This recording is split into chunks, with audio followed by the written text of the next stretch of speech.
வணக்கம். இலங்கை செய்திகளுக்காக நான் ஹரிணி. முதலில் தலைப்புச் செய்திகள். ரணில் விக்ரமசிங்க ஆட்சியை இழந்தால் நிச்சயமாக இலங்கையை மீட்க முடியாத ஆப்கானிஸ்தானாக மாறும். அமைச்சர் பந்துல குணவர்தன சுட்டிக்காட்டு. நிறைவேற்று அதிகாரம் கொண்ட ஜனாதிபதி முறை இலங்கை நாட்டின் ஒரு சாபக்கேடு. சாபா குவகதாஸ் குற்றச்சாட்டு. அர்ஜுனா வைத்த தீ பற்றி எறிய தொடங்கிவிட்டது. அடுத்த போராட்டம் தொடங்கியது வவுனியா வைத்தியசாலையில். இனி விரிவான செய்திகள். இலங்கையின் ஜனாதிபதி தேர்தலில் போட்டியிடும் எந்த வேட்பாளருக்கும் தனது அங்கீகாரத்தை வழங்கப் போவதில்லை என இலங்கை கத்தோலிக்க திருச்சபை தெரிவித்துள்ளது. குறித்த தகவலை கொழும்பு பேராயரின் பேச்சாளர் கிரில்காமினி பெர்னாண்டோ தெரிவித்துள்ளார். அவர் மேலும் தெரிவிக்கையில், ஐக்கிய மக்கள் சக்தியின் ஜனாதிபதி வேட்பாளர் சஜித் பிரேமதாச, ஜேவிபியின் ஜனாதிபதி வேட்பாளர் அனுருகுமார உட்பட பல ஜனாதிபதி வேட்பாளர்கள் பேராயர் கர்தினால் மல்கம் ரஞ்சித்தை சந்தித்து பேச்சுவார்த்தைகளை மேற்கொண்டுள்ளனர். எந்த வேட்பாளருக்கும் ஆதரவளிக்காத போதிலும் கத்தோலிக்க மக்கள் தொடர்பான விவகாரங்கள் குறித்தும் 2019 உயிர்த்த ஞாயிறு தாக்குதலுக்கு நீதியை நிலைநாட்டுவது குறித்தும் ஜனாதிபதி தேர்தல் வேட்பாளர்களுடன் பேச்சுவார்த்தைகளை மேற்கொள்ளும் என கிரில்காமினி பெர்னாண்டோ மேலும் தெரிவித்துள்ளார். கல்வி போன்ற விடயங்கள் குறித்து ஆராயவே நாங்கள் அவர்களை சந்தித்தோம். இவை கத்தோலிக்கர்களுடன் தொடர்புபட்ட விடயங்கள் இல்லை. கடற்றொழிலாளர்கள் விவகாரங்கள் குறித்தும் பேசினோம். கத்தோலிக்கர்களின் பெருமளவு கடற்றொழிலாளர்களில் உள்ளனர் எனவும் அவர் குறிப்பிட்டுள்ளார். நாடாளுமன்ற உறுப்பினர் வடிவேல் சுரேஷ் தொழில் ராஜாங்க அமைச்சராக பதவியேற்றுக் கொண்டுள்ளார். அத்துடன் நாடாளுமன்ற உறுப்பினர் ஹலி சாரிஸ் மௌலானாவுக்கு அமைச்சரவை அந்தஸ்தற்ற அமைச்சு பதவி ஒன்று வழங்கப்பட்டுள்ளதாக தெரிவிக்கப்படுகிறது.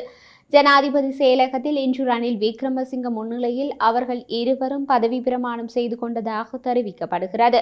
அத்துடன் இவர்கள் இருவரும் ஜனாதிபதி ரணில் விக்ரமசிங்கவிடமிருந்து தத்தமது நியமன கடிதங்களை பெற்றுக்கொண்டதாக ஜனாதிபதி ஊடக பிரிவு குறிப்பிட்டுள்ளது. இதேவேளை வடிவேல் சுரேஷ் பதுளை மாவட்டத்திலிருந்து ஐக்கிய மக்கள் சக்தியை பிரதிநிதித்துவப்படுத்தி நாடாளுமன்றத்திற்குள் நுழைந்தவர் என்பது குறிப்பிடத்தக்கது. திகாம்பரம் வேலுக்குமாரை தாக்கிய சம்பவம் தொடர்பில் எதிர்க்கட்சித் தலைவர் சஜித் பிரேமதாசவின் நிலைப்பாடு என்ன என்று நாடாளுமன்ற உறுப்பினர் பிரேம்நாத் தொலவத்த கேள்வி எழுப்பியுள்ளார். குறித்த விடயத்தை இன்றைய தினம் நாடாளுமன்றத்தில் கருத்து தெரிவிக்கும் போதே அவர் குறிப்பிட்டுள்ளார். மலையகத்தை பிரதிநிதித்துவப்படுத்தும் அரசியல் கட்சி தமிழ் முற்போக்கு கூட்டணியின் நாடாளுமன்ற உறுப்பினர்களான பழனி திகாம்பரம் மற்றும் வேலுக்குமார் ஆகியோர் நேற்றைய தினம் தனியார் தொலைக்காட்சி நிகழ்ச்சி ஒன்றில் இடம்பெற்ற அரசியல் விவாத நிகழ்ச்சியின் போது இடைநடுவில் மோதிக்கொண்டனர். இந்த நிலையில் இது குறித்து பிரேம்நாத் தொலவத்த கருத்து தெரிவிக்கையில், தேர்தலில் வெற்றியடைவோம் என்ற மமதையில் எதிர்க்கட்சி நடந்து கொள்ளும் அதேவேளை பொது வழியில் இப்படி அநாகரிகமாக நடந்து கொண்ட நாடாளுமன்ற உறுப்பினர் மீது எடுக்கப்படும் நடவடிக்கை என்ன? ஜனநாயகம் கருத்துரிமை குறித்து பேசும் சஜித் பிரேமதாச இது பற்றி கொண்டுள்ள நிலைப்பாடு என்ன என அவர் கேள்வி எழுப்பியுள்ளார். அதோடு குறித்த நேர்காணல் காணொலியானது சமூக ஊடகங்களில் வைரலாக பரவி பலதரப்பட்ட கருத்துக்கள் முன்வைக்கப்பட்டு வருகின்றன. மேலும் மலையகத்தை சேர்ந்த அரசியல்வாதிகளின் இவ்வாறான அநாகரிகமற்ற செயற்பாடுகளானது ஒட்டுமொத்த மலையக சமூகத்தின் மீதான நட்பெயரும் களங்கம் விளைவிப்பதாகவும் உள்ளமையாக குறிப்பிடத்தக்கது. ரணில் விக்ரமசிங்க ஆட்சியை இழந்தால் நிச்சயமாக இலங்கை மீட்க முடியாத ஆப்கானிஸ்தாக மாறும் என போக்குவரத்து நெடுஞ்சாலைகள் மற்றும் வெகுசன ஊடக அமைச்சர் பந்துல குணவர்தன இன்று நாடாளுமன்றத்தில் தெரிவித்தார்.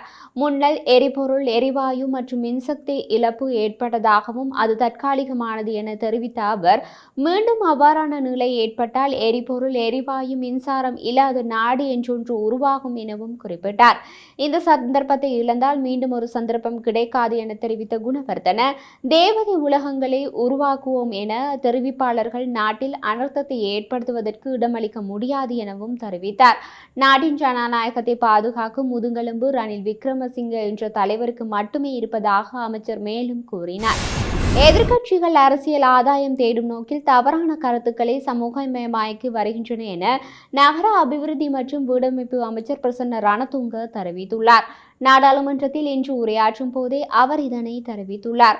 தொடர்ந்தும் உரையாற்றிய அவர், ஊடகங்களில் வெளியான தவறான தகவலை திருத்துவதற்கு எனக்கு சந்தர்ப்பம் வழங்கியமைக்கு நன்றி தெரிவித்துக் கொள்கின்றேன். இவ்வாறான தவறு தகவல்களை ஊடகங்கள் மட்டுமல்ல, காலை நாளிதழ்கள் குறித்த தகவல்கள் கொடுத்த ஊடக நிறுவனங்களுக்கும் இந்த தவறான தகவலை அடிப்படையாக வைத்து பேசியிருந்தன. நிகழ்ச்சியை வழங்கும் அறிவிப்பாளர்கள் தகவல் தவறாக இருந்தால் திருத்திக் கொள்ளுமாறு கேட்டுக்கொண்டனர்.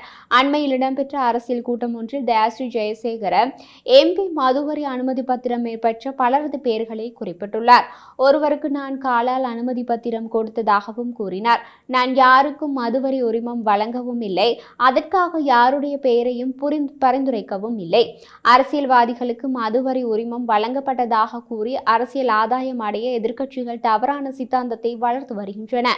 ஆனால் எந்தவொரு அரசியல்வாதிக்கும் மதுவரி உரிமம் வழங்கப்படவில்லை என மதுவரி ஆணையாளர் நாயகம் தெரிவித்தார். மேலும் அரசியல்வாதிகளின் பரிந்துரையின் பேரில் உரிமம் வழங்கப்படுவதில்லை என்று அவர் குறிப்பிட்டுள்ளார். அவரது அறிக்கை தொடர்பாக ஊடகங்களுக்கு சென்ற அறிக்கையின் சமர்ப்பிக்கின்றேன். அரசியல்வாதிகளுக்கு மதுபான அனுமதி பத்திரம் வழங்கப்பட்டதாகவும் எதிர்க்கட்சித் தலைவர் இன்று காலை தெரிவித்தார். இந்த அரசியல் ஆதாயங்களை பெறுவதற்காக தவறான தகவல்களை வெளியிட்ட அந்த MPக்களுக்கு பதாதைகளை ஏற்படுத்தாமல் இந்த காரணத்தை முன்வைக்கின்றேன். இந்த அறிக்கையை வெளியிடும் உறுப்பினர்களுக்கு வரிபத்திர பரிவர்த்தனை தொடர்பாக கோப் குழு அறிவிக்கும் அடிக்குறிப்புகளை வெளியிட்டவர்களுக்கு உரிமம் கிடைத்துள்ளது என்றார். நிறைவேற்று அதிகாரம் கொண்ட ஜனாதிபதி முறை இலங்கை நாட்டின் ஒரு சாபக்கேடு என வடக்கு மாகாண சபை முன்னாள் உறுப்பினர் சாபா குகதாஸ் தெரிவித்துள்ளார். அவரால் இன்றைய தினம் வெளியிடப்பட்டுள்ள ஊடக அறிக்கையிலேயே இவ்வாறு கூறப்பட்டுள்ளது. குறித்த அறிக்கையில் மேலும் தெரிவித்துள்ளதாவது, இதுவரை நாட்டின் பின்னடைவுக்கான செயற்பாடுகளையும் அதனை மேற்கொண்ட தரப்புகளை பாதுகாப்பதிலும் நிறைவேற்று அதிகாரம் பெரும் பங்கு வகித்துள்ளது. தேர்தல் காலங்களில் நிறைவேற்று அதிகாரம் நீக்கப்பட வேண்டும் என்ற கோஷம் மேலோங்கி இருந்தாலும் தேர்தல் முடிவடைந்த பின்னர் அவை மறக்கப்பட்டு இருப்பதை விட கூடுதல் அதிகாரங்களை பெற முடியுமா என அதிகாரம் கதிரைக்கு வருபவர்கள் சிந்திக்கின்றார்கள். நிறைவேற்று அதிகார ஜனாதிபதி முறை நீக்கப்பட்டு ஆட்சி பீடத்தில் இருக்கும் போது தவறை ஒத்துக்கொண்டு பதவி வைக்கும் அரசியல் கலாச்சாரம் உருவாகினால் மட்டுமே ஊழலையும் ஊழல் கட்டத்தையும் ஒழிக்க முடியும்.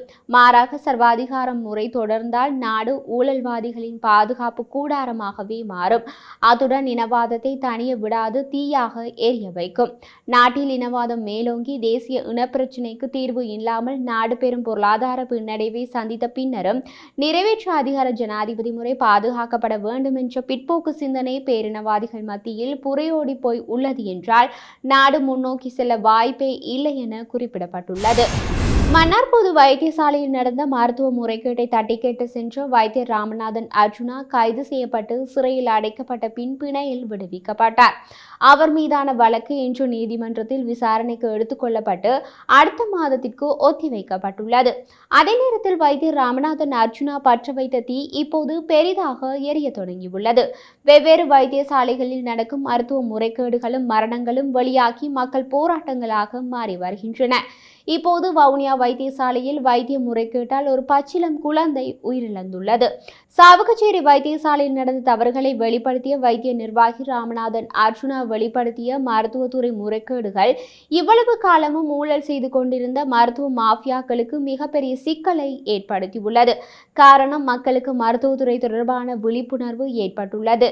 இப்போது வைத்தியர்களின் அலட்சியம் காரணமாக நடக்கும் மரணங்கள் தொடர்பாக தகவல் வெளியே வந்து மக்கள் போராட்டங்களாக மாறியுள்ளது. சாவகச்சேரி வைத்தியசாலை ஊழல் மற்றும் அதற்கு துணை நின்ற மருத்துவ நிர்வாகிகள் தொடர்பான பல விஷயங்கள் வெளியான நிலையில் மன்னார் வைத்தியசாலையில் இளம் தாய் ஒருவரின் மரணம் தொடர்பான தகவல்கள் வெளியாகின.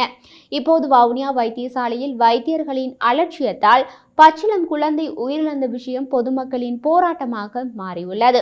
வவுனியா வைத்தியசாலையில் அலட்சியம் காட்டிய வைத்தியர் வைத்தியசாலைக்கு வெளியே தனியார் வைத்தியசாலையில் அதிக பணத்திற்கு சரியான சிகிச்சை செய்வதாகவும் அரசு வைத்தியசாலையில் அலட்சியமாக நடந்து கொள்வதாகவும் கூறப்படுகிறது. போராட்டம் நடத்தும் பொதுமக்கள் வவுனியாவில் பச்சிளம் குழந்தையின் மரணத்தை மருத்துவ கொலை என்று கூறுகிறார்கள். வழமை போலவே வைத்தியரை காப்பாற்றும் விதத்தில் உலக விசாரணை என்ற பெயரில் போலி நாடகம் ஆடுவதாகவும் அவர்கள் குற்றம் சுமத்துகிறார்கள். இதற்கெல்லாம் முன் யாழ் போதனா வைத்தியசாலையில் பெண் ஒருவரின் கையை வெட்டிய குற்றச்சாட்டுக்கும் நீதி வழங்கப்படவில்லை என்றும் கூறப்படுகிறது. யாழ்ப்பாணம், சாவகச்சேரி, மன்னார், வவுனியா என்று இந்த மருத்துவ முறைகேடுகள் அனைத்தும் வட மாகாணத்திலேயே நடந்துள்ளன. வடக்கு மாகாண சபைக்கு ஒரு சுகாதாரத்துறை உள்ளது. மத்திய அரசில் சுகாதாரத்துறை அமைச்சு உள்ளது. அதற்கு ஒரு அமைச்சரும் உள்ளார். வடமாகாணத்தில் இவ்வளவும் நடந்தும் சுகாதார அமைச்சின் நடவடிக்கை ஏன் எடுக்கப்படவில்லை என்ற கேள்வி பொதுமக்களால் எழுப்பப்படுகிறது.